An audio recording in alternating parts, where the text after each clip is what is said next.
Okay. Second year BCom students good morning all of you. ఈరోజు మనం కొత్తగా ఒక టాపిక్ స్టార్ట్ చేస్తున్నాను. అది భవిష్య నిధులు లేదా ప్రావిడెంట్ ఫండ్స్ అనేది. లాస్ట్ క్లాస్లో నేను షేర్ చేసినటువంటి పీడిఎఫ్ ఫైల్ మీ అందరూ మీ నోట్బుక్స్లో నోట్ చేసుకుని ఉంటారనుకుంటున్నాను. సో ఆ లెక్కలు కూడా నోట్ చేయండి. మనం ఆల్రెడీ 10 మార్కులకు జీతం ద్వారా ఆదాయం అనే లెక్కలో వచ్చే ఒక్కొక్క అంశాన్ని చెప్పుకుంటూ వస్తున్నాము. ఇంతకుముందు వినోద భత్యము అని, అలాగే ఇంటి అద్దె భత్యం అని, ఇలా భత్యముల గురించి, అలాగే పిల్లల విద్యా భత్యం అని, ఇలా భత్యముల గురించి మనం డిస్కస్ చేసుకోవడం జరిగింది కదా. సో ఇప్పుడు అలాగే మోటార్ కార్ డిస్కస్ చేసాము. అలాగే ఉచిత అతి పెద్దది ఎక్కువగా రావడానికి అవకాశం ఉండేది ఉచిత వసతి గృహము, వీటిని గురించి కూడా నిన్న మనం డిస్కస్ చేయడం జరిగింది. సో ఈ రోజున మరొక పరిలబ్ధి ఏంటంటే భవిష్య నిధులు అనేది. ఈ భవిష్య నిధులను ఎన్ని రకాలుగా ఉంటాయి, ఏ ఏ ఉద్యోగులకు ఏ భవిష్య నిధి వర్తిస్తుంది, అసలు భవిష్య నిధి ఉన్నప్పుడు మనం ఏ విధంగా దానికి అంటే ట్రీట్మెంట్ అనేది చేయాల్సి ఉంటుంది, దాని లెక్కలో ఏ విధంగా చూపించవలసి ఉంటుంది అనేది ఈరోజు మనం నేర్చుకుందాము. సో నా స్క్రీను అలాగే ఇది అయిన తర్వాత ఇంకొకటి రెండు గ్రాట్యుటీ అని, అలాగే ఒకటి రెండు అంశాలు కూడా ఉంటాయి. వాటిని కూడా వీలు పంపిణీ చేశాక ఆ 10 మార్కుల లెక్కలోకి వెళ్ళడానికి అవుతుంది. అంటే ఆ లెక్కలో ఎన్నో అంశాలు ఉంటాయి. వాటన్నిటి గురించి మనం కూలంకషంగా కొద్దిగా కొద్దిగా నేర్చుకుంటూ వెళ్తేనే తప్ప 10 మార్క్స్ ఆ ప్రాబ్లమ్ని మనం డైరెక్ట్గాను చేయటం అనేది, సాల్వ్ చేయటం అనేది కష్టమవుతుంది. అందుకని ఒక్కొక్క అంశాన్ని చెప్పుకుంటూ వస్తున్నాను. ఇవన్నీ కూడా ఆ పెద్ద లెక్కలో ఉండే అంశాలు అన్నమాట ఇవన్నీ కూడా. అందుకని వీటి గురించి మీరు నోట్స్లో పెట్టుకొని ఎప్పటికప్పుడు 5 మార్కుల లెక్కల చిన్న చిన్న వర్కింగ్ నోట్స్ ఎలాగైతే చెప్తున్నానో వాటన్నిటిని మీరు నోట్ చేసుకుంటూ ఇంటి దగ్గర ప్రాక్టీస్ చేస్తూ వెళ్ళండి. సో యాజ్ ఎ హోల్ ఒక ఆర్డర్లో కనుక మీరు నోట్స్ రాయకపోయి ఉంటే మళ్ళీ కన్ఫ్యూజ్ అవుతారు. అందుకని ఒక ఆర్డర్లోనే రాసుకుంటూ వెళ్ళండి. నేను ఎప్పటికప్పుడు టాపిక్ అయిన వెంటనే ఆ పీడిఎఫ్ ఫైల్ షేర్ చేస్తున్నాను. కాబట్టి వెంటనే అది ఏ రోజుకి ఆ రోజే మళ్ళీ అది మనకు ఆ పీడిఎఫ్ ఫైల్ ఉండకపోవచ్చు. కాబట్టి నోట్స్లో మీరు నోట్ చేసుకుంటే వెంటనే మీకు ఏ కన్ఫ్యూజ్ ఉండదు. లెక్కలు చేయటానికి కూడా వాటిని రిఫర్ చేయాల్సి వచ్చినప్పుడు నేను మళ్ళీ ఒకసారి వెనక్కి వెళ్ళండి అని అన్నప్పుడు మీ నోట్బుక్లోనే అవి ఉండాల్సి ఉంటుంది. సరే, అయితే మనం క్లాస్ స్టార్ట్ చేద్దాము. నేను ఇప్పుడు నా స్క్రీన్ షేర్ చేస్తున్నాను.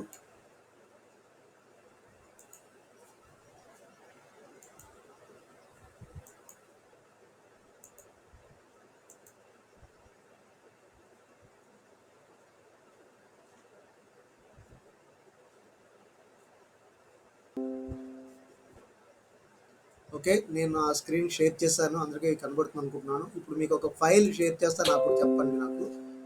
సో భవిష్య నిధులు అనే ఫైల్ కనబడుతుందా? Okay, thank you. మ్యూట్లో పెట్టేసుకున్న అందరూ కూడా దీన్నే మనం ఎక్స్ప్లెయిన్ చేద్దాము. సో భవిష్య నిధులు అనేది మనకి 10 మార్కులకు జీతము ద్వారా ఆదాయంలో కూడా వచ్చేది. ఏంటి భవిష్య నిధులు అంటే దీన్ని ఇంగ్లీష్లో ప్రావిడెంట్ ఫండ్ అని అంటారు. ఇవి 4 రకాలుగా ఉంటాయి. అంటే ఉద్యోగి యొక్క ఆ హోదాను బట్టి వారు ఈ భవిష్య నిధులను ఎన్నుకుంటారు. ఇక్కడ భవిష్య నిధులు అని మనం హెడ్డింగ్లోనే ఉంది. ఇది భవిష్య నిధి అంటే భవిష్యత్తులో మనకు చేతికి వచ్చేటటువంటి ఒక నిధిగా దీన్ని భావించవచ్చు. అయితే ఇక్కడ ఎవరిస్తారు, మరి ఎవరు దాచుకోవాలి ఈ డబ్బుల్లో, ఎవరికి ఎవరు అందిస్తారు, ఇటువంటి విషయాలను కూడా మనం ఒకసారి ఇక్కడ తెలుసుకున్నాము. భవిష్య నిధులు అంటే ఇక్కడ భవిష్యత్తు అనిశ్చితము. అంటే రేపు ఏం జరుగుతుంది అనే విషయాన్ని మనము ముందుగానే ఊహించటము కష్టము. అంతేకాకుండా ముందుగా ఊహించి దానికి అనుగుణంగా మన ప్లాన్స్ వేసుకోవడం కూడా కష్టం. అయితే ఊహించి వేసుకుంటాం తప్ప ఎగ్జాక్ట్గా అలా జరుగుతుందని చెప్పడం. అలా ఊహించి వేసుకోవడానికి ఉండేటటువంటి ఒక ప్రణాళిక ఈ భవిష్య నిధి అనమాట. భవిష్యత్ అనిశ్చితము కాబట్టి ఉద్యోగుల సామాజిక బాధ్యతను దృష్టిలో ఉంచుకొని ప్రభుత్వం ఏం చేస్తుందంటే వారి చేత పొదుపును ప్రేరేపించాలనే నిమిత్తము వివిధ రకాల భవిష్య నిధులను రూపొందించింది. అంటే ఏంటి, ఉద్యోగి వారు వచ్చిన జీతాన్ని నువ్వు కొంత రేపటి కోసం దాచుకోనంటే ఉద్యోగి దాచుకునేంత ఇంట్రెస్ట్ చూపించకపోవచ్చు. ఆ మొత్తం వచ్చినటువంటి మొత్తాన్ని ఆ నెలలోనే ఖర్చు పెట్టేసి రేపటికి కొంత మొత్తమైన అతను పక్కకు పెట్టుకునే అవకాశం ఉండకపోవచ్చు. మరి అటువంటి పరిస్థితిలో ఒకవేళ తనకేమైనా అయితే అతని యొక్క కుటుంబము చాలా ఇబ్బందులు పాలయ్యే అవకాశం ఉంటుంది. వీధిన పడే అవకాశం ఉంటుంది. కాబట్టి ప్రభుత్వం ఏం చేస్తుందంటే, ప్రభుత్వం తన సామాజిక బాధ్యతను దృష్టిలో పెట్టుకొని, తనకి ఎవరైతే సర్వీసెస్ ఇస్తున్నారో, ఆ ఉద్యోగికి మనం ఏదైనా చేయాలి అని ఏం చేస్తుందంటే ఇక్కడ ప్రావిడెంట్ ఫండ్ లేదా భవిష్య నిధులు అనే దాన్ని ఏర్పాటు చేస్తుంది. ఇది తప్పనిసరి చేసింది ప్రతి ఒక్కరికి. ఉద్యోగిగా ఎవరైనా ప్రభుత్వం దగ్గర గాని, ఒక ప్రైవేట్ వ్యక్తి దగ్గర గాని ఒక ఉద్యోగాన్ని పొందినట్టయితే, ఆ పొందినటువంటి ఉద్యోగికి తప్పనిసరిగా భవిష్య నిధి అనే ఒక అకౌంట్‌ను ఓపెన్ చేయిస్తుంది ప్రభుత్వం. అందులో ఆ వ్యక్తి చేతే కొంత మొత్తాన్ని నెలకు ఇంత అని చెప్పి, అది జీతంలో ఇంత భాగం అని కూడా ఉంటుంది. జీతంలో ఇంత భాగాన్ని అక్కడ అంటే ఒక 6%, ఒక 10%, ఒక 12% ఎంతో కొంత అక్కడ దాచుకోమని అతన్ని ప్రోత్సహిస్తుంది. ఈ విధంగా భవిష్యత్తును దృష్టిలో పెట్టుకొని తన యొక్క సామాజిక బాధ్యతగా ప్రభుత్వం ఏం చేస్తుందంటే ప్రతి ఒక్క ఉద్యోగికి కూడా ఇటువంటి భవిష్య నిధి అనే ఒక నిధిని క్రియేట్ చేస్తుంది. అంటే అకౌంట్ రూపంలో ఓపెన్ చేస్తుంది. ఓపెన్ చేసి అందుకోసం ఒక సంస్థ కూడా ఉంటుంది. ఆ సంస్థ ఏం చేస్తుందంటే ఈ ప్రతి ఒక్క ఎంప్లాయీ దగ్గర ఒక అకౌంట్ నెంబర్ ఇచ్చి, ఆ అకౌంట్‌లో వారు ప్రతి నెల ఎంత మొత్తాన్ని పొదుపు చేస్తున్నారో, ఆ మొత్తాన్ని అక్కడ నమోదు చేసుకొని, వారికి ఎంత ఆ భవిష్య నిధి అనే అకౌంట్‌లో ఇప్పటివరకు దాచుకున్నారు అనే విషయాన్ని కూడా మనకి తెలియజేస్తుంది. మరి దాచుకున్న మొత్తాన్ని బ్యాంకులో ఒకవేళ కనుక మనం డబ్బులు దాచుకుంటే వడ్డీ వస్తుందని మనకు తెలుసు కొంత మొత్తము. ఆ విధంగానే భవిష్య నిధిలో కూడా ఒక ఉద్యోగి నెల నెలా తను దాచుకున్నటువంటి ఆటోమేటిక్‌గా అది భయంతోటి దాచుకోవచ్చు కాక, రేపొద్దుట కొద్దిగా తన కుటుంబం తన పైన ఆధారపడి ఉంది కాబట్టి, మనకేమైనా అయితే కుటుంబానికి కొంత డబ్బులొస్తాయనే ఉద్దేశంతోటి కాస్త జాగ్రత్త కావచ్చు, ఒక భయం అనొచ్చు ఏదైనా ఇతను దాస్తాడు. మరి అతనికి బ్యాంకులో దాచుకుంటే కొంత వడ్డీ వస్తుంది కాబట్టి, ఇక్కడ కూడా భవిష్య నిధిలో వడ్డీ అనేది ఇవ్వబడుతుంది. తను దాచుకున్న మొత్తానికి వడ్డీ అనేది ఇవ్వబడుతుంది. ఈ విధంగా దాచుకున్న అసలు మొత్తము, అతనికి ఆ సంవత్సరంలో వచ్చినటువంటి వడ్డీ మొత్తము, ఇవన్నీ కలిపి ప్రతి సంవత్సరం కూడా ఇంత మొత్తం నీ యొక్క అకౌంట్‌లో ఉందని చెప్పి ఒక మెసేజ్ ద్వారా కూడా ఆ ఉద్యోగికి తెలియజేస్తుంది. ఇక్కడ ఈ భవిష్య నిధి అంటే భవిష్యత్తులో మనకి ఏదైనా ఒక అవసరము వచ్చినప్పుడు, ఆ అవసరం కోసమని ఇందులో కొంత మొత్తాన్ని తీసుకోవడానికి అవకాశం ఉంటుంది. అందుకనే భవిష్యత్ అనిశ్చితము కాబట్టి ఉద్యోగుల సామాజిక బాధ్యతను దృష్టిలో ఉంచుకొని ప్రభుత్వము పొదుపును ప్రేరేపించే నిమిత్తము వివిధ రకాల భవిష్య నిధులను రూపొందించింది. మరైతే కొన్ని సందర్భాలలో ఇక్కడ ఉద్యోగి, యజమాని సమానమైన భాగాలను, అంటే ఈ భవిష్య నిధి అనే అకౌంట్‌లో ఉద్యోగి ఒక రూ. 100 వేసాడు అనుకుందాం, లేదా ఉద్యోగి ఒక 5,000 వేసాడు అనుకుందాం. యజమాని కూడా రూ. 5,000 ఆ నిధికి వేస్తాడు.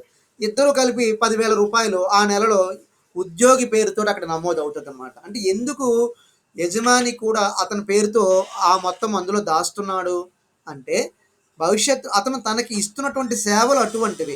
ఒక ఉద్యోగి తనకు ముఖ్యమైనటువంటి ప్రాముఖ్యత కలిగినటువంటి ఉద్యోగి. అతను లేకపోతే మన సంస్థ నడవడం కష్టం కావచ్చు. సో, మన సంస్థలో అతను ఒక ప్రముఖమైనటువంటి వ్యక్తిగా భావించి, తన సామాజిక బాధ్యతగా యజమాని అంటే ఇక్కడ ప్రభుత్వం కావచ్చు, ప్రైవేట్ యజమాని కావచ్చు, సమానమైన భాగాలను కూడా వేస్తాడు ఒకసారి. అంటే నువ్వు ఒక 5,000 అయితే నేను ఒక 5,000, లేదా నువ్వు ఒక రూ. 100 అయితే నేను ఒక రూ. 100 సమాన భాగాల్ని కలిపి అందులో వేస్తూ ఉంటారు. మరికొన్ని సందర్భాల్లో ఏమవుతుందంటే, ఉద్యోగి, యజమాని భేదాత్మకంగాను కూడా ఈ యొక్క భవిష్య నిధికి చందా వేయొచ్చు. భవిష్య నిధికి వేసే డబ్బులను మనం సబ్స్క్రిప్షన్ అంటాము, చందా అని తెలుగులో అనుకుంటాము. ఒక్కొక్క సందర్భంలో ఏమవుతుందంటే యజమాని ఎక్కువ వేయొచ్చు, ఉద్యోగి తక్కువ వేయొచ్చు. యజమాని ఎక్కువగా వేశాడు, ఉదాహరణకు ఉద్యోగి రూ. 1000 ఆ భవిష్య నిధి లేదా ప్రావిడెంట్ ఫండ్‌కి దాచుకున్నాడు. కానీ యజమాని రూ. 2,000 వేయొచ్చు అతని పేరిట ఆ నెలలో. సో, ఉద్యోగి వేసుకున్న రూ. 1,000, యజమాని వేసుకున్నటువంటి రూ. 2,000 కలిపి రూ. 3,000 ఉద్యోగి పేరుతోటి ఉద్యోగి అకౌంట్‌లో భవిష్య నిధి అకౌంట్ ఉంటుందన్నమాట. అందులో పడతాయన్నమాట. అందులో ఆ యొక్క క్రెడిట్ చేయడం జరుగుతుంది. ఇక్కడ మనం గమనిస్తే సమానమైన భాగాలైనా వేయొచ్చు. భేదాత్మకంగా అంటే ఎక్కువ తక్కువలు కూడా లేదు. ఉద్యోగే 2,000 వేస్తే యజమాని రూ. 1,000 వేయొచ్చు. ఇక్కడ యజమానికి ఉద్యోగి ఎంత ప్రాముఖ్యత కలిగి ఉంటాడో, అతని అవసరం అనుకున్నప్పుడు అతనికి మనం ఏదైనా చెయ్యాలి అనుకుంటే యజమాని ఈ విధంగా ఉద్యోగి వేసుకున్న మొత్తం కంటే యజమాని ఎక్కువ వేయొచ్చు ఒక్కోసారి. ఇలా సమాన భాగాలుగా కానీ, భేదాత్మకంగా కానీ ఈ భవిష్య నిధులకు చందా కట్టుచుండగా, అంటే ఇలా దానికి ఆ అమౌంట్ అందులో వేయడానికి కట్టడం అంటారు. ఇంకొన్ని సందర్భాలలో కేవలము అసెస్సీయే ఈ భవిష్య నిధికి చందా చెల్లించుచుంటాడు. మరికొన్ని సందర్భాల్లో యజమాని అస్సలు పైసా కూడా ఇవ్వరు. ఆ అకౌంట్‌కి యజమాని కొంత మొత్తాన్ని కూడా క్రెడిట్ చేయరు. యజమాని మాత్రమే ఉద్యోగి మాత్రమే, అంటే ఎస్ఎస్‌సి అంటాం అతన్ని మనం. అతను మాత్రం ఈ భవిష్య నిధికి ప్రతి నెల ఇంత చందా అని చెల్లిస్తూ ఉంటాడు. ఇలా మనకి సమాన భాగాలను ఉద్యోగి, యజమాని కలిసి చందా చేయటము ఒక సందర్భంలో జరగొచ్చు లెక్కల్లో. మరొక సందర్భంలో యజమాని కొంత వేస్తే ఉద్యోగి మరికొంత వేసుకోవటము. ఆ రెండిట్లో కూడా భేదాత్మకంగా ఉండటము, హెచ్చుతగ్గులు ఉండొచ్చు. యజమాని 1000 వేస్తే ఉద్యోగి 2000 వేసుకోవచ్చు. అది ఇక్కడ 3000 అవుతాయి. కానీ ఇంకొక సందర్భంలో యజమాని 2000 ఎక్కువగా వేసి ఉద్యోగిని నువ్వు తక్కువగా వేసుకోమని కూడా చెప్పవచ్చు. ఈ విధంగా కూడా భేదాత్మకం ఒక రకమైన చందా ఉంటుంది. ఇక మూడవ సందర్భంలో యజమాని అతని పేరిట ఒక పైసా కూడా జమ చేయడు చందా రూపంలో. ఉద్యోగియే లేదా ఎస్ఎస్సీయే తన పేరిట ఉన్నటువంటి భవిష్య నిధి అకౌంట్లో చందా చెల్లిస్తూ ఉంటాడు.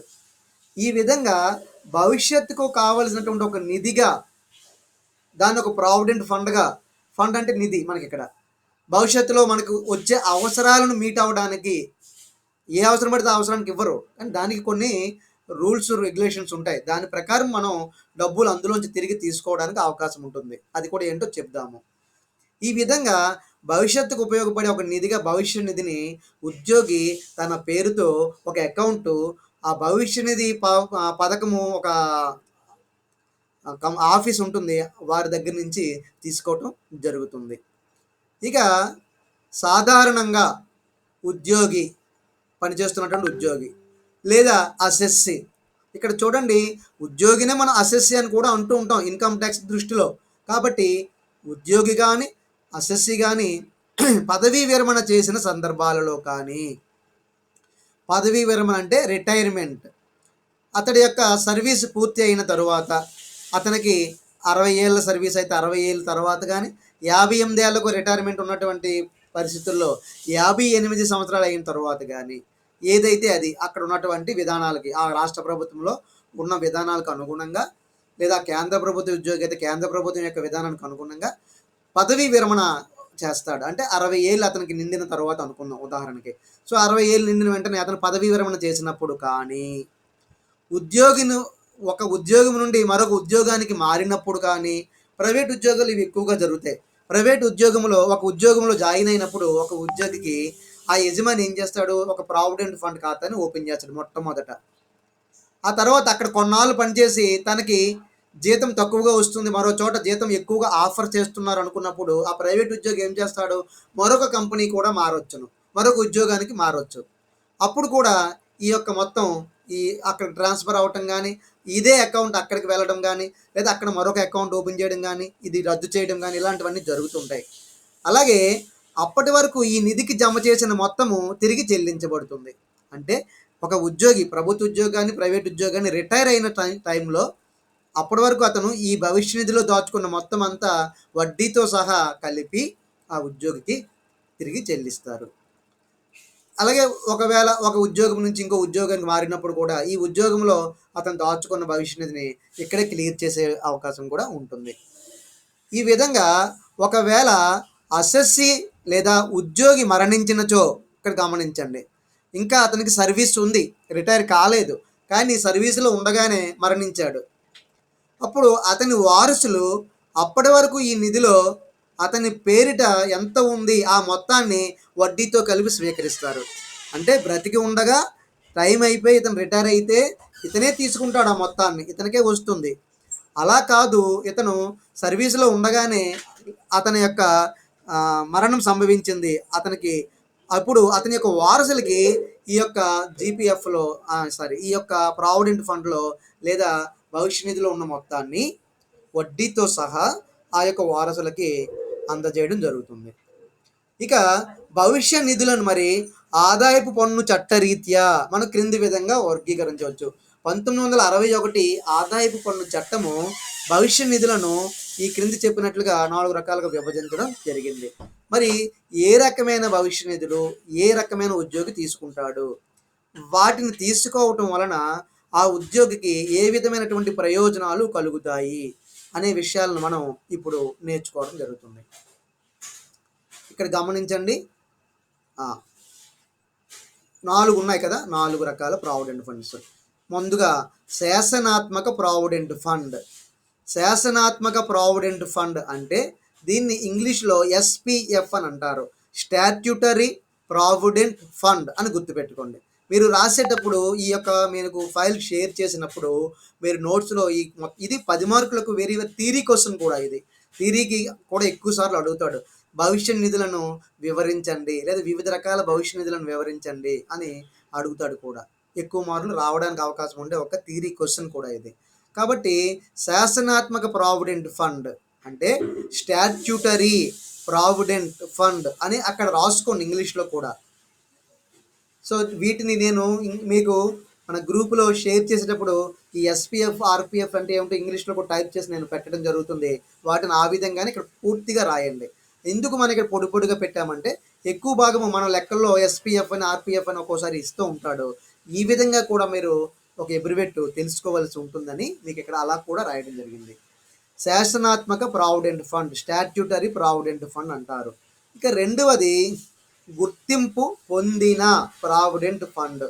గుర్తింపు పొందడం అంటే రికగ్నిషన్, రికగ్నైజ్డ్. ఆర్ అంటే ఇక్కడ రికగ్నైజ్డ్ ప్రావిడెంట్ ఫండ్ అంటే రికగ్నైజ్ చేయబడింది. ఎవరు చేస్తారు ఏమిటనేది ముందు చూద్దాం మనం తర్వాత. ఇక్కడ గుర్తింపు పొందిన ప్రావిడెంట్ ఫండ్ అంటే ఇన్కమ్ ట్యాక్స్ డిపార్ట్మెంట్ వారు ఎవరైతే ప్రావిడెంట్ ఫండ్ యొక్క చట్టం ఉందో ఆ చట్టం యొక్క కమిషనరు ఈ యొక్క గుర్తింపు ఇవ్వాలి ఆ యొక్క ఫండ్. అందులో జాయిన్ అందులో మనం భవిష్యత్తుని దాచుకుంటే. రెండవది గుర్తింపు పొందిన provident fund, recognised provident fund అని అంటాము. ఇక మూడవది గుర్తింపు పొందని, జాగ్రత్తగా చూడండి, అది పొందిన, ఇది పొందని. గుర్తింపు లేదు అన్నమాట ఇక్కడ, గుర్తింపు లేని ప్రావిడెంట్ ఫండ్ లేదా గుర్తింపు పొందని ప్రావిడెంట్ ఫండ్. దీన్ని యూఆర్పిఎఫ్ అంటాం. యు అంటే అన్, ఆర్ అంటే రికగ్నైజ్, అన్రికగ్నైజ్డ్ ప్రావిడెంట్ ఫండ్. ఇందాక రికగ్నైజ్డ్ ప్రావిడెంట్ ఫండ్ గుర్తింపు ఉంది, ఇది అన్రికగ్నైజ్డ్ గుర్తింపు లేదు. కాబట్టి గుర్తింపు పొందని ప్రావిడెంట్ ఫండ్ ఇక్కడ మనం నమోదు ఇక్కడ ఉండడం జరిగింది.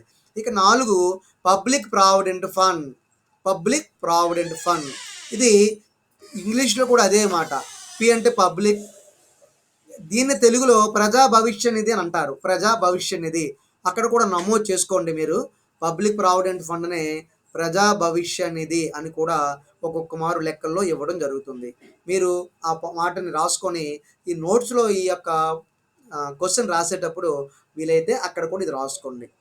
పబ్లిక్ ప్రావిడెంట్ ఫండ్ ఇప్పుడు చెప్పండి, 4 రకాలుగా విభజించబడ్డది ఏంటంటే శాసనాత్మకమైన ప్రావిడెంట్ ఫండ్ ఎస్పీఎఫ్, గుర్తింపు పొందిన ప్రావిడెంట్ ఫండ్ ఆర్పిఎఫ్, గుర్తింపు పొందని ప్రావిడెంట్ ఫండ్ యూఆర్పిఎఫ్, తరువాత పబ్లిక్ ప్రావిడెంట్ ఫండ్ పీపీఎఫ్ అంటారు. ఈ విధంగా 4 రకాలుగా భవిష్య నిధులను విభజించడం జరిగింది. 4 రకాలుగా ఒకే వ్యక్తి 4 ప్రావిడెంట్ ఫండ్లో డబ్బులు దాచుకోడు. ఆ వ్యక్తి ఏ ఉద్యోగి దగ్గర పనిచేస్తున్నాడో ఆ ఉద్యోగి ఏ రకమైనటువంటి గుర్తింపు ప్రావిడెంట్ ఫండ్ని అక్కడ అమలు చేస్తున్నాడో వాళ్ళ ఉద్యోగులకి ఆ యజమాని ఆ గుర్తింపు పొందిన లేదా గుర్తింపు పొందని లేదా శాసనాత్మక లేదా పబ్లిక్ ప్రావిడెంట్ ఫండ్లో మాత్రమే ఏదో ఒక్కదానిలో మాత్రమే అతడు తన యొక్క డబ్బును దాచుకునే అవకాశం ఉంటుంది. అయితే మనకి లెక్కలో ఒక ఉద్యోగికి ఒక రకమైనటువంటిది ఇవ్వచ్చు, మరొక ఉద్యోగికి మరొక రకమైనది కూడా ఇవ్వవచ్చును. అయితే ఎక్కువ భాగం మనకి లెక్కలో అడిగేటప్పుడు రెండవది అయినటువంటి గుర్తింపు పొందిన ప్రావిడెంట్ ఫండ్ గురించి ఎక్కువగా లెక్కలో మనకి అడగడం జరుగుతుంది. ఇక చూడండి, ఒక్కొక్క దాన్ని వివరించుకుంటూ వెళ్దాము. ముందుగా ఒకటి శాసనాత్మక భవిష్య నిధి. ఇక్కడ శాసనాత్మక భవిష్య నిధి అని మనం చెప్పేటప్పుడు దీని ఇంగ్లీష్లో స్టాట్యూటరీ ప్రావిడెంట్ ఫండ్ ఎస్పీఎఫ్ అంటామన్నాం. మరి ఇది ఏ విధంగా ఏర్పడింది అంటే దీనికి ఒక చట్టము ఉంది. అది ఏమిటంటే భవిష్య నిధి చట్టము 1925. భవిష్య నిధి చట్టము 1925 అనే ఒక చట్టము క్రింద నిర్వహించబడే ఏదైనా నిధిని శాసనాత్మక భవిష్య నిధి అంటారు. అంటే భవిష్య నిధి చట్టము 1925 ప్రకారము ఎవరైనా ఒక యజమాని తన ఉద్యోగులకు ఈ రకమైనటువంటి భవిష్య నిధిని ఆఫర్ చేస్తే ఆ చట్టము క్రింద చెప్పబడిన దాని పేరు శాసనాత్మక భవిష్య నిధి అంటారు. కొంతమంది దీనిని అమలు చేస్తారు వారి ఉద్యోగులకు. వారి ఉద్యోగుల చేత ఇందులోనే డబ్బులు అక్కడ పొదుపు చేయించడం జరుగుతుంది. గమనించండి, భవిష్య నిధి చట్టము 1920 దీన్ని అండర్లైన్ చేసుకోండి అక్కడ. భవిష్య నిధి చట్టం 1925 కింద నిర్వహించబడే నిధిని మనం శాసనాత్మక భవిష్య నిధి అని అంటాము. మరి సాధారణంగా ఇది ఎవరికి ఇస్తారు? ఇప్పుడు గమనించండి, ఏ యజమాని ఏ ఉద్యోగులకు ఇస్తాడు అంటే సాధారణంగా ఇది ప్రభుత్వ మరియు పాక్షిక ప్రభుత్వ ఉద్యోగులకు వర్తిస్తుంది. అది గమనించాలి. అంటే శాసనాత్మక భవిష్య నిధి ఏ ఉద్యోగులకు వెళ్తుంది? ఎవరికి పడితే వారికి కాదు. ఇక్కడ పూర్తిగా ప్రభుత్వంలో పనిచేసే ఉద్యోగులకు మాత్రం, అంటే గవర్నమెంట్ ఎంప్లాయీస్కి ఇది వర్తిస్తుంది. వారు దాచుకున్న డబ్బులు ఈ శాసనాత్మక భవిష్య నిధిలో దాచుకుంటారు. అలాగే పాక్షిక ప్రభుత్వ ఉద్యోగులు అంటే ఇప్పుడు ప్రభుత్వ రంగ సంస్థలు, అలాగే లోకల్ బాడీస్లో పనిచేసే వ్యక్తులు, ఈ విధంగా పూర్తిగా ప్రభుత్వ ఉద్యోగులు కానీ పాక్షిక ప్రభుత్వ ఉద్యోగులు కానీ ఈ శాసనాత్మక భవిష్య నిధి అనేది వర్తిస్తుంది. అంటే ఆ ప్రభుత్వము తన ఉద్యోగులకి ఆఫర్ చేసే భవిష్య నిధి ఏది? ఈ శాసనాత్మక భవిష్య నిధి అని గుర్తుపెట్టుకోవాలి మనం. ఒకవేళ లెక్కలో మనకి ప్రభుత్వ ఉద్యోగి అని ఇచ్చాడు అనుకోండి, అతనికి మనం ఈ రకమైనటువంటి శాసనాత్మక భవిష్య నిధి అక్కడ ఆఫర్ చేశారని అర్థం అనమాట. సో ఉదాహరణకి ఇక్కడ చూస్తే రైల్వేలు, రిజర్వ్ బ్యాంక్, విశ్వవిద్యాలయాలు, స్థానిక సంస్థలు, బీమా కంపెనీలు ఇవన్నీ ప్రభుత్వం యొక్క గుర్తింపు పొంది పాక్షిక ప్రభుత్వంలో కానీ పూర్తిగా ప్రభుత్వంలో కానీ ఉన్న సంస్థలు.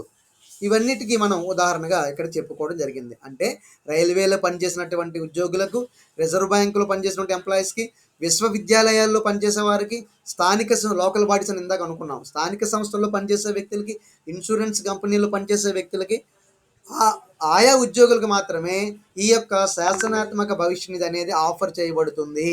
అది గుర్తుపెట్టుకోండి. అయితే దీని యొక్క విధి విధానాలు ఎట్లా ఉంటాయి అని చూద్దాము. మనం ఈ నిధికి సంబంధించిన ఆదాయము పన్ను నియమాలు క్రింది విధంగా ఉంటాయి. ఈ నిధి అంటే ఏది? శాసనాత్మక భవిష్య నిధి. ఒకవేళ ఎవరైనా శాసనాత్మక భవిష్య నిధి తీసుకుంటే ప్రభుత్వ ఉద్యోగులు వారు ఈ నియమాలు పాటించవలసి ఉంటుంది. ఇక్కడ ఒక నియమం, మొదటి నియమం చూద్దాము. ఉద్యోగి వాటా అతని జీతంతో కలిసి ఉంటుంది, కానీ తరువాత సెక్షన్ 80C క్రింద అతనికి తగ్గింపు లభిస్తుంది. ఇక్కడ చూడండి, ప్రతి నెల ఉద్యోగి ఈ శాసనాత్మక భవిష్య నిధిలో ఎంత మొత్తాన్ని దాచుకుంటాడో అంత మొత్తాన్ని కూడా అతని జీతంలో కలిపే ఉంటుంది. అతనికి జీతంలో ఎంత అయితే 1,00,000 రూపాయలు జీతంగా అతనికి వస్తుంది అనుకుంటే నెలకు, అందులో ఒక 5,000 రూపాయలు అతను ఈ శాసనాత్మక భవిష్య నిధిలో దాచుకున్నాడు అనుకుంటే ఆ జీతంలోంచి ఆ మొత్తాన్ని తీసేసే అప్పుడు ఆ మొత్తాన్ని తీసి ఈ యొక్క SPF ఖాతాకి క్రెడిట్ చేయడం జరుగుతుంది. తరువాత మళ్ళీ ఈ డబ్బులన్నీ ఆ సంవత్సరంలో దాచుకున్న డబ్బులన్నీ ఇలా అతను 5,000 12 నెలలకు చూడండి 60,000 దాచుకుంటాడు. ఈ 60,000 రూపాయలని అతనికి సెక్షన్ 80C అంటే తగ్గింపులు అంటారు. మనం మొత్తం ఆదాయం నుంచి తగ్గింపులను 80C నుంచి 80U వరకు అనేక రకాల తగ్గింపులు ఉంటాయి. మనం తర్వాత తరగతిలో నేర్చుకుంటాము. అక్కడ ఈ 80C అనే పేరుతో ప్రావిడెంట్ ఫండ్లో దాచుకున్న మొత్తాన్ని, ఆ సంవత్సరంలో దాచుకున్న మొత్తాన్ని, అంతకుముందు అటు ముందు దాచుకున్న మొత్తాలను మొత్తం కలిపి తీయడానికి అవ్వదు. ఆ సంవత్సర కాలంలో అతను 5,000 రూపాయలు 60,000 దాచుకున్నాడు అనుకుంటే 60,000 రూపాయలను ఆ సంవత్సరము మొత్తం ఆదాయం నుంచి తగ్గింపుల కింద section 80C under section 80C అది గుర్తుపెట్టుకోండి, దాని క్రింద అతనికి తగ్గింపు వస్తుంది. అది మొదటి నియమము. అందుకోసమే ఇక్కడ దాచుకుంటాడు అంటే ఇక్కడ ఆదాయం పన్ను అందులో దాచుకోవడం వల్ల ఆదాయం పన్ను కొద్దిగా తగ్గే అవకాశం ఉంటుంది పొదుపు కింద, ఎందుకంటే దీన్ని పొదుపు మొత్తం కింద ప్రభుత్వం పరిగణిస్తుంది కాబట్టి. మరికొన్ని సందర్భాల్లో ఇది అతనికి భవిష్యత్తులో మదుపు అవుతుంది, ఏదైనా ఆపత్కాలంలో ఇది ఆదుకుంటుంది, ఇందులో డబ్బులు తీసుకోవడానికి అవకాశం ఉంటుంది. కాబట్టి అనేక రకాలు కూడా ఇవి ఉపయోగపడతాయి.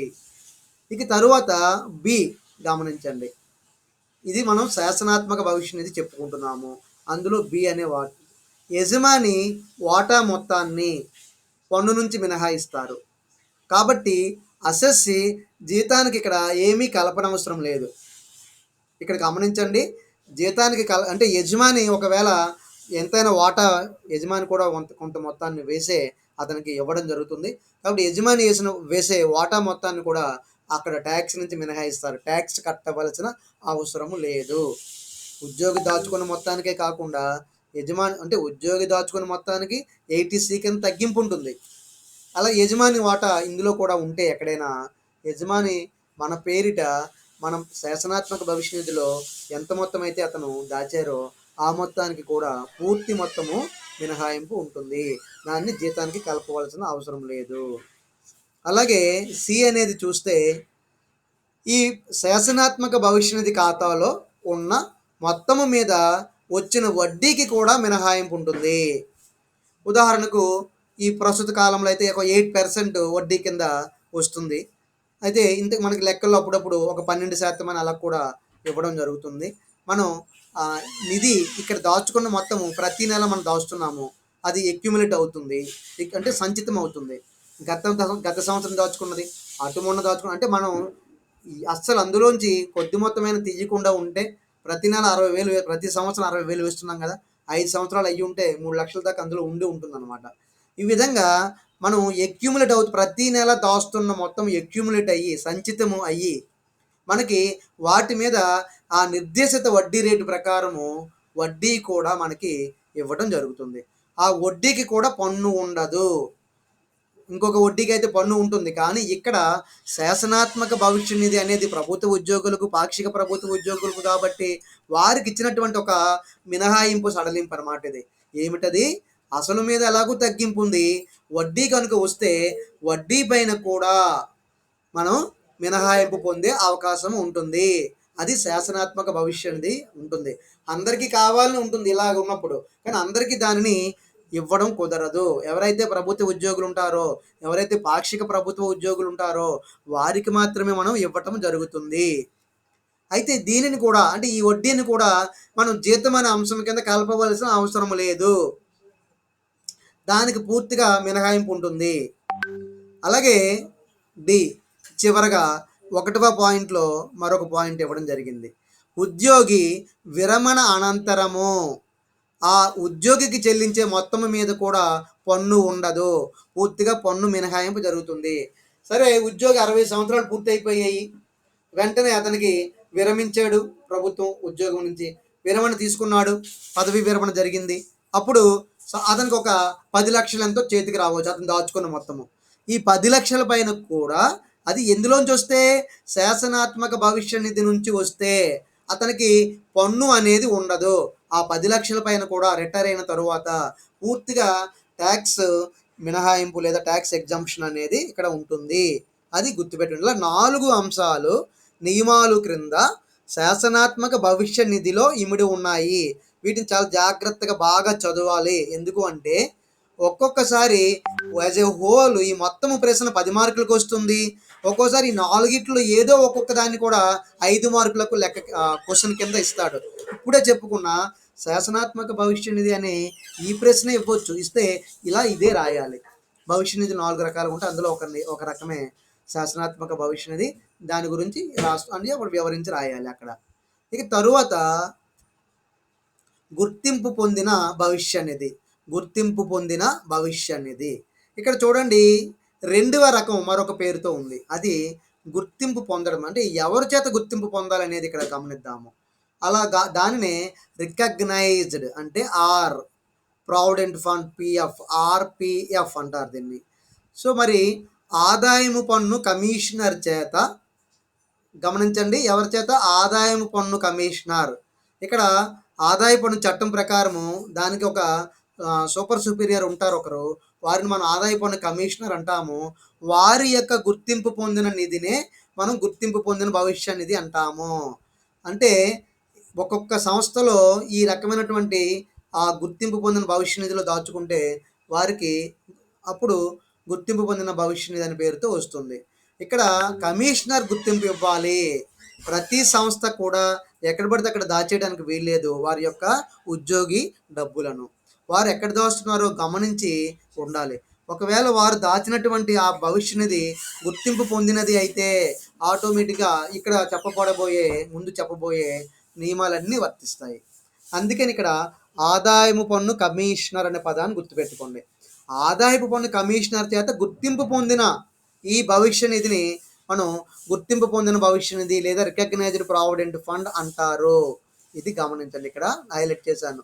గుర్తింపు పొందిన భవిష్య నిధి అంటే పన్ను, ఆదాయ పన్ను కమిషనర్ చేత గుర్తింపు పొందాలి. అది మరి కేంద్ర ప్రభుత్వానికి కానీ అది కానీ కాదంటే ఆటోమేటిక్ కేంద్ర ప్రభుత్వం అవుతుంది. అంటే కేంద్ర ప్రభుత్వం ఈ సంస్థకు ఒక ప్రత్యేక ప్రతిపత్తి ఇచ్చింది కాబట్టి ఆ కమిషనర్కి అధికారాలు ఉంటాయి. వారే గుర్తింపు ఇవ్వడం కానీ గుర్తింపు ఇవ్వకపోవడం కానీ చేస్తారు. అలాగే ఈ నిధికి సాధారణంగా బ్యాంకులు, గమనించండి ఇక్కడ బ్యాంకులు, ప్రైవేటు రంగంలోని వర్తక, వ్యాపార, పారిశ్రామిక సంస్థలు వారు ఇందులో దాచుకుంటారు. అంటే ఎవరు ఎక్కువగా ఈ గుర్తింపు పొందిన భవిష్య నిధిలో తమ ఉద్యోగుల యొక్క అకౌంట్లను ఓపెన్ చేసి వారి యొక్క డబ్బులను ఇందులో దాయటం జరుగుతుంది అంటే బ్యాంకులో పనిచేసేటువంటి ఎంప్లాయీస్కి ఈ గుర్తింపు పొందిన భవిష్య నిధి ఎక్కువగా వర్తిస్తుంది. అంతేకాకుండా ప్రైవేట్ సెక్టర్లో కూడా కొన్ని వర్తక, వ్యాపార, వాణిజ్య, పారిశ్రామిక సంస్థలకు కూడా ఈ యొక్క ఉద్యోగి భవిష్య నిధులను ఇవ్వడం జరుగుతుంది. సో గుర్తింపు పొందిన భవిష్య నిధి వారికి వర్తిస్తుంది అనమాట. అది ఇందాక శాసనాత్మక భవిష్య నిధి అయితే పూర్తిగా ప్రభుత్వ లేదా పాక్షిక ప్రభుత్వ ఉద్యోగులకు వర్తిస్తుంది. ఇదంటే ఇక్కడ గుర్తింపు పొందిన భవిష్య నిధి లేదా రికగ్నైజ్డ్ ప్రావిడెంట్ ఫండ్ ఆర్పిఎఫ్, ఇది బ్యాంకులో పనిచేసే ఉద్యోగులకు, అలాగే ప్రైవేట్ రంగంలో కొన్ని వర్తకం చేసే వారికి కానీ, వ్యాపారం చేసే వ్యక్తులు కానీ, పారిశ్రామిక సంస్థలకు కానీ, అది అలాంటి సంస్థలకు కూడా ఇది వర్తిస్తుంది. ఇక దీనికి సంబంధించిన ఆదాయము పన్ను చట్టములోని నిబంధనలు మనం ఈ విధంగా చూద్దాము. ఇందాక కూడా మనం శాసనాత్మక భవిష్య నిధి అనే దానిలో 4 నియమాలు ఉన్నాయని అక్కడ కూడా చెప్పుకున్నాం. ఇక్కడ కూడా అటువంటి నియమాలే ఉన్నాయి. ఆ నియమాలు ఏమిటో చూద్దాము. ఉద్యోగి వాటాను ముందుగా జీతానికి కలపాలి ఒకవేళ కలిసి ఉండకపోతే. అంటే ఈ రికగ్నైజ్డ్ ప్రావిడెంట్ ఫండ్ ఆర్పిఎఫ్ అని కానీ ఉంటే ఇందులో ఉద్యోగి ఎంత మొత్తం అయితే ఆ ఆర్పిఎఫ్ అకౌంట్కి అతను వేస్తున్నాడో దానిని కూడా ముందుగా జీతానికి కలిపి ఉండాలి. జీతంలో కలిపేస్తాం అంటే ఇక్కడ గుర్తుపెట్టుకోండి, జీతంలో కలపడం అంటే మనం లెక్క చేసేటప్పుడు గుర్తింపు పొందిన భవిష్య నిధి అని చెప్పి ఆ మొత్తాన్ని అక్కడ నమోదు చేసేస్తాం ఆ అవుటర్లో, దాన్ని అనమాట. అది ఉద్యోగి యొక్క జీతంలో ముందుగా రికగ్నైజ్డ్ ప్రావిడెంట్ ఫండ్ని కలపవలసి ఉంటుంది.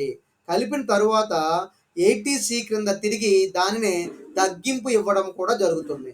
ఉద్యోగి దాచుకున్న వాటా ఇక్కడ గుర్తుపెట్టుకుని, ఉద్యోగి ఒక 5,000 వేస్తున్నాడు లేదా ఒక 1,000 రూపాయలు వేస్తున్నాడు ఆర్పిఎఫ్లో, ఆ 1,000 రూపాయలు సంవత్సరానికి 12,000 అవుతుంది.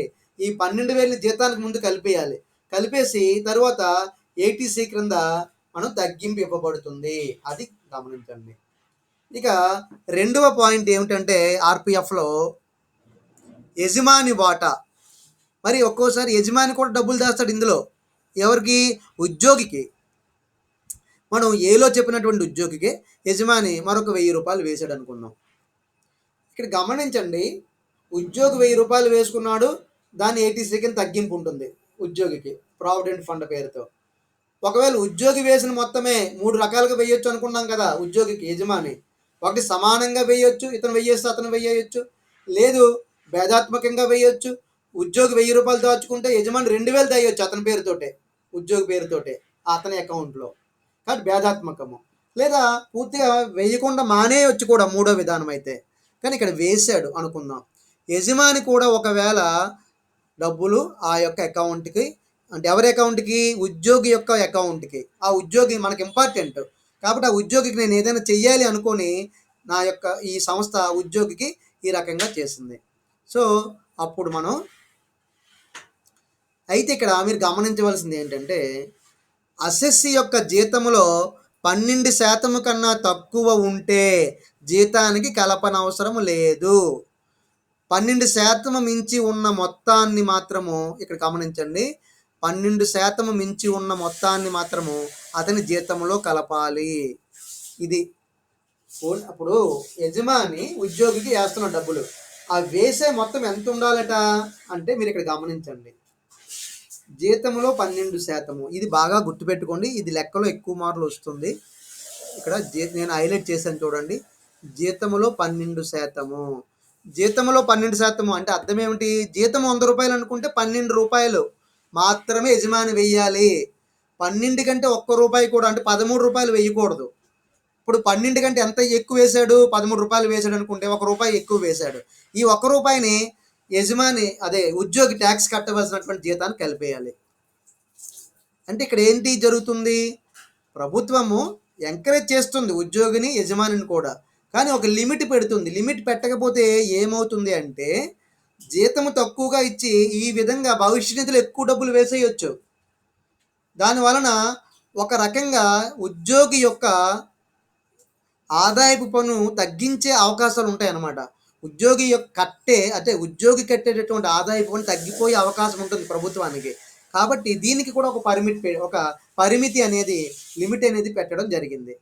ఏమిటా లిమిటు అంటే యజమాని తన ఉద్యోగికి ఎంతో కొంత మొత్తము డబ్బులు అతను కూడా ఈ రకమైన గుర్తింపు పొందిన భవిష్య నిధిలో దాచాడు అనుకుందాము. ఇలా దాచిన మొత్తం ఎంత దాటకూడదట? 12% దాటకూడదట. అంటే రూ. 100 జీతం అనుకుంటే రూ. 12. అర్థమైంది మీకు ఇక్కడ? ఆ విధంగా అనమాట. ఆ 12% దాటితే ఒకవేళ మరి ఎలా తెలుస్తుందండి ఇదంటే అతని జీతం తీసుకుంటాము ఇక్కడ. అతని జీతం తీసుకుని అందులో 12% కడతాము. 12% ఎంత వచ్చిందో చూసి సపోజ్ ఒక 5,000 వచ్చింది అనుకుందాము. 12% అంటే ఇతను 6,000 కట్టేసి ఉంటాడు ఆ సంవత్సరం అంతా కలిపి. సో 5,000 యజమాని వెయ్యాలి ఇతని పేరుతో. కానీ 6,000 వేశాడు. కాబట్టి ఒక రూ. 1,000 ఎక్కువ వేశాడు. ఈ రూ. 1,000ని జీతానికి కలిపేయాలి. ఏమని? 12% కంటే ఎక్కువగా యజమాని చేసిన చందా 12%మే వెయ్యాలి యజమాని. అంతవరకు పర్మిషన్ ఇచ్చింది. పరిమితి దాటి వేయకూడదు అన్నది. కానీ ఇతను 13% వేసాడు లేదా ఇంకా ఎక్కువ వేసాడు. అంతకని ఎక్కువ వేసిన మొత్తాన్ని ఇక్కడ తగ్గించి అతని ఉద్యోగి యొక్క జీతం 12% ఎంత ఉందో చూసుకొని దాని నుంచి తీసేయాలి. తీసివేయగా ఇంకా ఎంత ఎక్కువ కట్టేశాడో ఆ మొత్తం పైన జీతాన్ని కలిపేసి ట్యాక్స్ విధిస్తారనమాట. అదే ఉద్యోగి యొక్క మొత్తం అనుకోండి, ఉద్యోగి ఎంత దాచుకున్నా పర్వాలేదు, అతని ఇష్టమే. ఉద్యోగి దాచుకున్న మొత్తానికి పరిమితి లేదు. ఎంత మొత్తమైనా గుర్తింపు పొందిన భవిష్య నిధిలో దాయవచ్చు. ఎటొచ్చి యజమాని కూడా వేస్తున్న మొత్తము మాత్రం 12% కంటే దాటకూడదు. అది కూడా జీతంలో 12%. అది గుర్తుపెట్టుకోండి. ఇక్కడ ఇక్కడ ఉద్యోగి దాచుకున్న దాంట్లో 12% కాదు. అతనికి ఆ నెల ఎంత జీతం వచ్చింది, ఆ వచ్చిన జీతము రూ. 100 అనుకుంటే రూ. 100లో 12%. అలా మనం చూడవలసి ఉంటుంది. లేదు రూ. 1,00,000 జీతం ఉద్యోగికి వచ్చింది అనుకుందాం. మర్రా రూ. 1,00,000 జీతం వస్తుంది. మనం దాంట్లో 12% ఎంత అవుతుంది? 12,000 అవుతుంది. సో రూ. 1,00,000 జీతంలో 12% అంటే 12,000. 12,000 రూపాయల వరకు యజమాని ఈ గుర్తింపు పొందిన భవిష్య నిధిలో దాచుకున్న ఉద్యోగి అకౌంట్కి వెయ్యొచ్చు. ఏమయ్యా, ఇదిగో నా దగ్గర నువ్వు బాగా పనిచేస్తున్నావు కాబట్టి నువ్వంటే నాకు చాలా ఇష్టము, నీకు ఏదైనా చెయ్యాలనుకుంటున్నాను, నీ యొక్క ఆర్పిఎఫ్ అకౌంట్లో నేను 12,000 వేద్దాం అనుకుంటున్నాను, నాకైతే 15,000 వేయాలని ఉంది. కానీ ఇక్కడ లిమిట్ ఉంది కదా, 12% వేయగలను, నీకు రూ. 1,00,000 వస్తుంది, రూ. 1,00,000లో 12% మనకి 12,000 అవుతుంది, నేను 12,000 నీకు వేస్తున్నాను అనొచ్చు. సరే, దీంతో ఎవరికి సంబంధం లేని కొంతమంది యజమానులు ఏం చేయొచ్చు? నువ్వు నాకు చాలా ఇంపార్టెంట్, ముఖ్యమైనటువంటి ఉద్యోగివి కాబట్టి నీకు నేను ప్రతి సంవత్సరము 15,000 వేశాను అని 15,000 వేయొచ్చు. అప్పుడు మనం రూ. 1,00,000 అతని జీతము 12% ఎంత? 12,000. అంటే 12,000కు మించి యజమాని ఎంత ఎక్కువ వేశాడు అంటే 15,000 వేశాడు. అందులోంచి 12 తీసేస్తాము, 3,000 అదనంగా వేసేసాడు అనమాట. ఇక్కడ గమనించండి, అదనంగా వేసేసింది, మొత్తం 15,000 జీతంలో కలిపకూడదు. అదనంగా అంటే 15,000 యజమాని చందా చేసిన మొత్తం అయితే వాస్తవంగా జీతంలో 12% అంటే 12,000 ఉండాలి.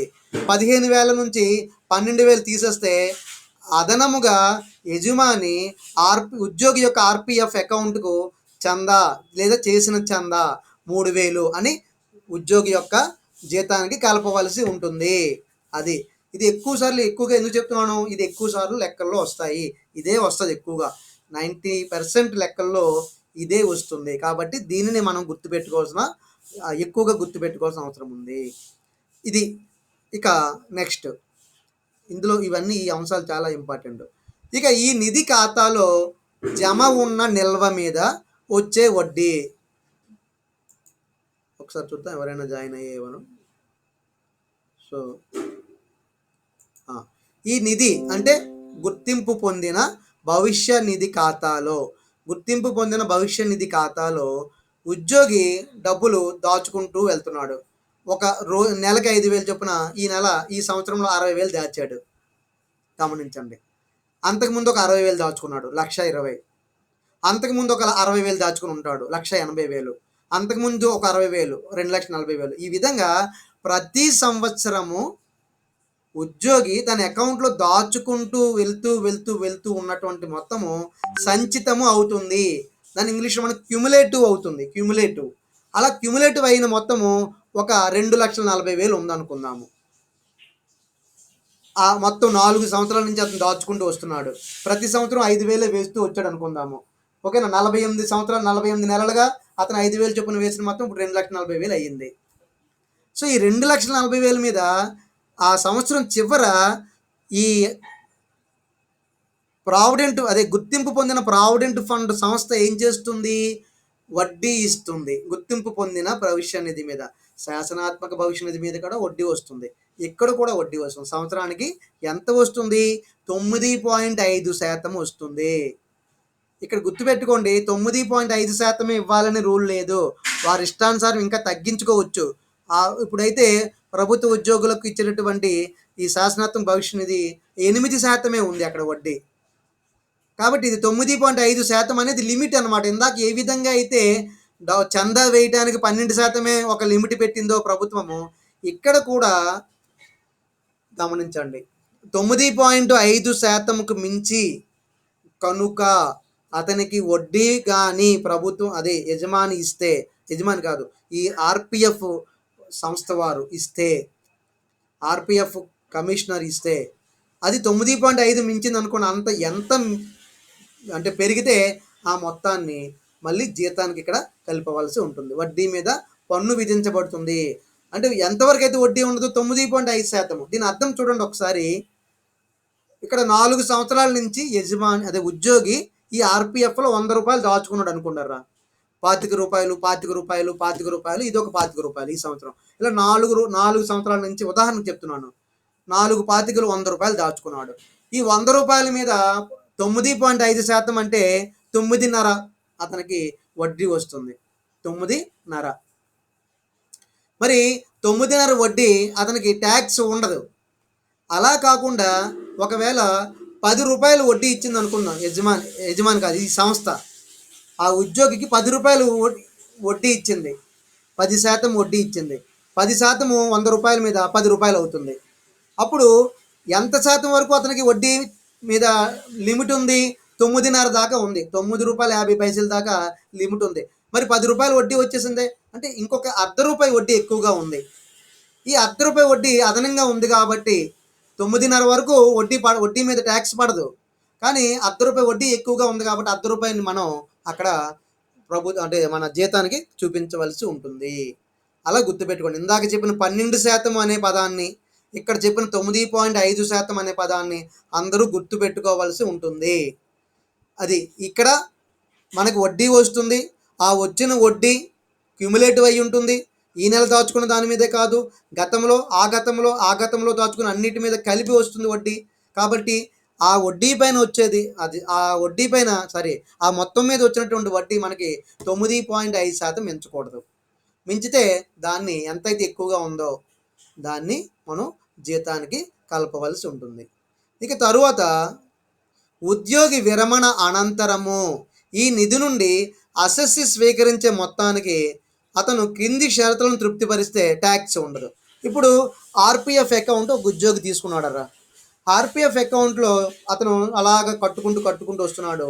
ఇప్పుడు 60 ఏళ్ళు నిండే అతనికి రిటైర్ అయిపోయాడు.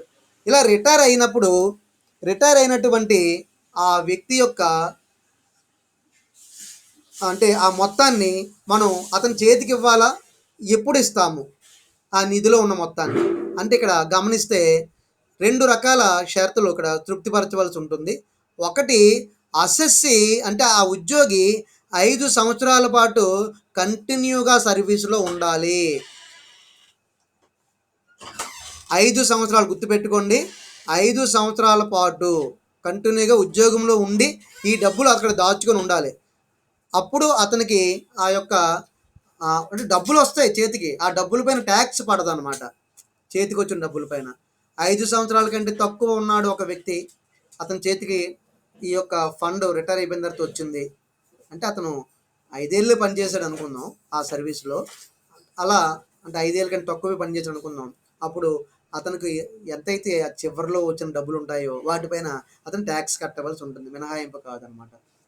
ఇక ఒకవేళ అతను 5 సంవత్సరాల ముందే ఉద్యోగ విరమణ చేస్తే, ఆ విరమణ ఆ అంతరాయం ఉన్నది అనివార్య కారణాల వలన అవ్వాలి. అంటే ఇక్కడ ఏంటి 5 ఏళ్ళు నిండకుండానే అతను రిటైర్ అయిపోయాడు. 5 సంవత్సరాలు పూర్తిగా అతను సర్వీస్ చేయలేదు. ఇక్కడ 5 ఏళ్ల పాటు సర్వీస్ చేయలేదు. అతడే కావాలని మానేసాడు అనుకోండి. అలాంటప్పుడు అతనికి జీతము అతనికి వచ్చిన డబ్బుల పైన అతను ట్యాక్స్ కట్టాలి. కానీ అతను 5 సంవత్సరాలు నిండకుండానే అతనికి పదవీ విరమణ జరిగిపోయింది. ఇది ఎందువలన జరిగి ఉండాలి అంటే అనివార్య కారణాల వల్ల జరిగి ఉండాలి. అనుకోకుండా అతనికి ఏదైనా చిన్న ప్రమాదం జరిగి ఇక ఎంత మాత్రము అతని యొక్క సర్వీసెస్ ఆ యొక్క సంస్థకు పనికిరావు అనుకున్నప్పుడు ఈ విధంగా ఆపేయవచ్చు. సో మై డియర్ స్టూడెంట్స్, ఇక్కడితో నేను మన ప్రజెంటేషన్ ఆపుతున్నాను. నెక్స్ట్ క్లాస్ మీకు ఉంటుంది కాబట్టి మళ్ళీ మనం రేపటి క్లాస్లో వీటి కంటిన్యూషన్ చేసి ఒక లెక్కను కూడా ఇక్కడ చేయటం ఎలాగో మీకు నేర్పడం జరుగుతుంది. ఓకే, వీటిపైన మీకు ఒకసారి ఈరోజు ఈ ఫైల్ షేర్ చేస్తాను. మీరు ఈ ఫైల్ని జాగ్రత్తగా నోట్ చేసేయండి. నోట్ చేసేసి రేపు నేను చెప్పబోయే 2 రకాల భవిష్య నిధులు కూడా మీకు మరింత అర్థం అవడానికి అవకాశం ఉంటుంది. ఓకేనా? రైట్. ఇంకా తక్కువగా ఉన్నారు, ఇంకా పూర్తిగా రావాల్సి ఉంటుంది. చెప్పండి అందరికీ. ఇక్కడ కే హరీష్ ఎవరు, వారి యొక్క పేరు రాసుకున్నాం. ఇక్కడ హరీష్ అనే హరీష్ పేరు తీసి మీ పేరు అసలు యాక్చువల్గా మీ పేరు ఏమిటో అది రాసుకోండి. ఇక్కడ మన రిజిస్టర్లో ఏముంటుందో ఆ పేరు మాత్రమే. అప్పుడు మీకు అటెండెన్స్ ఆ పేరుతోటే వస్తుంది. ఓకేనా? Okay, thank you all of you.